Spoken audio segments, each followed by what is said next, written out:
Hi, I'm Chris Haigh and this is the Fiddle channel, and today we're going to look at Loch Lomond.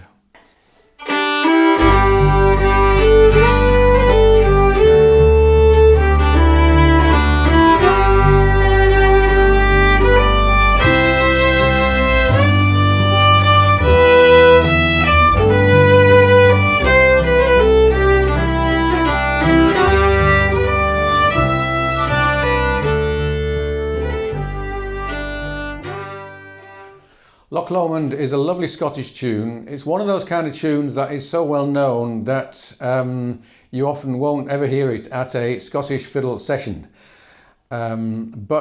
Whereas in a pub full of Scottish fiddlers, this would be considered highly uncool. If you're playing for your auntie or for a group of people who have never heard Scottish music before, this is one they will absolutely love. So it has its place, and New Year's Eve is one of its places. The song is about two Jacobite prisoners who were jailed after the rebellion in 1746, and they're chatting to one another. One is going to be executed and one is going to be released. So one is going to take the high road and one is going to take the low road. So it's a very sad song, actually. I'm going to give you the simple version of the tune.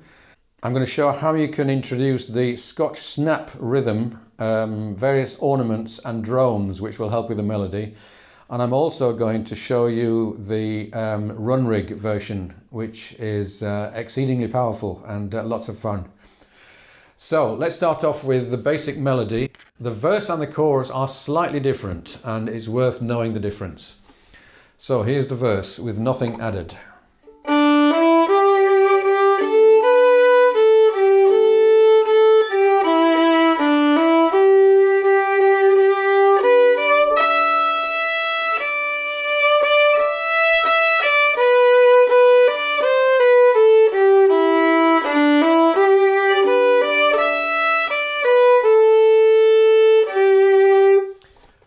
Notice that I think it's all this part, no, apart from one note on the G major pentatonic scale.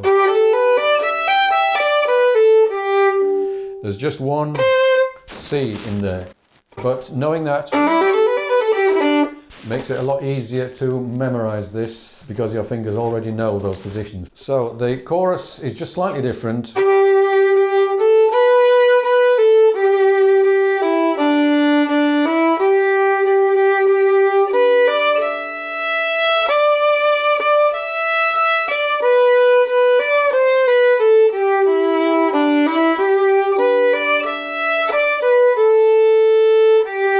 So the only difference, in fact, is the first two bars, in fact the second bar. So instead of the verse going, the chorus goes like that. If you're playing this round and round, you might get mixed up between those two, so do beware of that.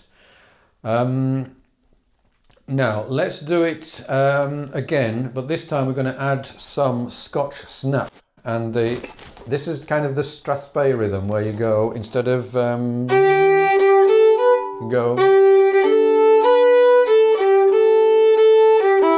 So there's two different ways of playing a pair of quavers. One is long short and the other is short long. So short long is that, and long short is like that. And in my opinion, you can more or less drop these rhythms in and out where you like in this kind of song. Unless the words are telling you very obviously that it should be one way or the other. Like, you take the high road and I'll take the low road. That is really suggest da da ba down, da ba down, da ba down. That's the long short. But you could do, if no one is singing, that would work fine. So for the verse, I might suggest this, and I'll do this with the backing.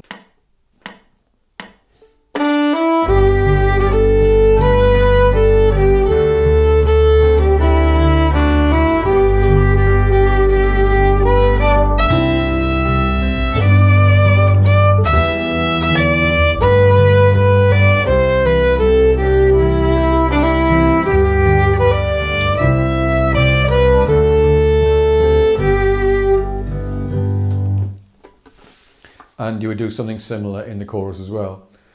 Now another thing you can add is hammer-ons and cuts. So a hammer-on is when you precede a melody note with the note below it. In this case, it could be an E to the G, like that, or a second finger F sharp to the G. Now this is called a double cut. The melody note is the A, and we're putting in a C and a B before it. And you will always slur into the melody note. Hammer on. Hammer on from the 3 to the 4. If you weren't doing this ornament, you would probably play an open E. So that's a single cut and then a double cut.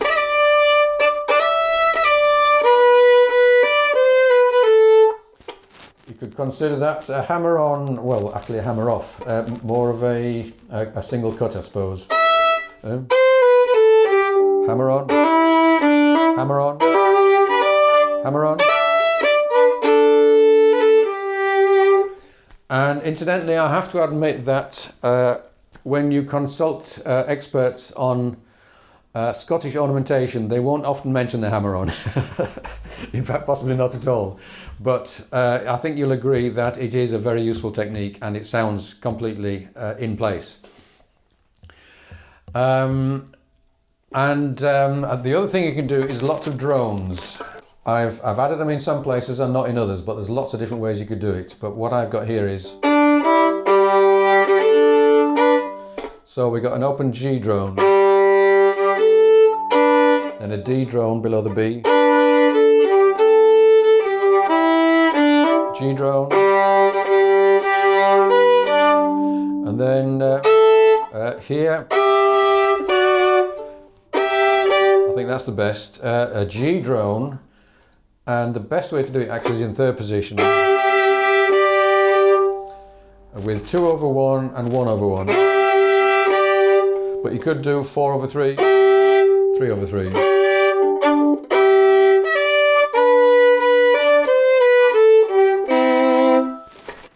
You could do a C under that E,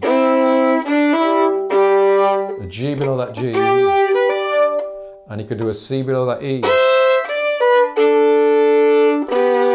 I really like that one at the end.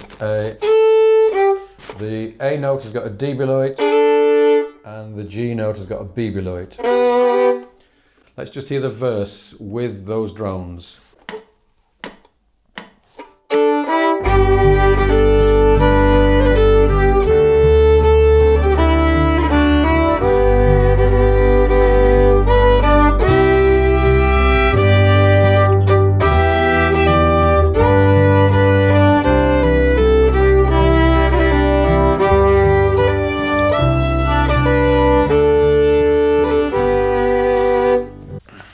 Now, a couple of years ago, I did a New Year's Eve gig with Roller Coaster, a covers band that I work with quite a lot.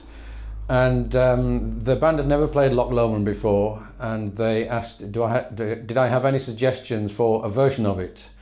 And I just said, okay, well, let's just find the simplest possible version. And instead, they came up with this version by Runrig, which I'd never heard before. And when I heard it, I thought, well, why on earth are they going for a messed up version like that? And I came to actually love this version. It's about half the tempo you would normally do at, but it's got a really powerful rock rhythm. If you imagine playing this in front of 100,000 extras from Braveheart, waving their claymores and flaming torches at midnight on New Year's Eve in Edinburgh, then you get some idea of the feeling of this. It starts off with a really nice extra little riff that they've added, and I'll just play you that. 1, 2, 3, 4.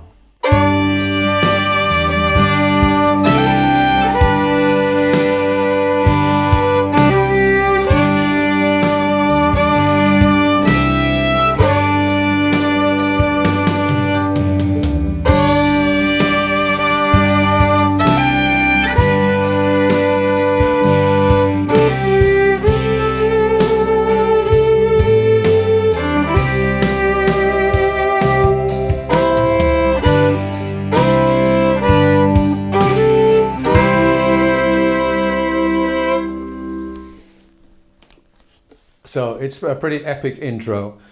And then we have the melody played again at this same tempo, and I think I'd like to do that as well.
And towards the end of the song, we come back to the that intro, but very cleverly they add a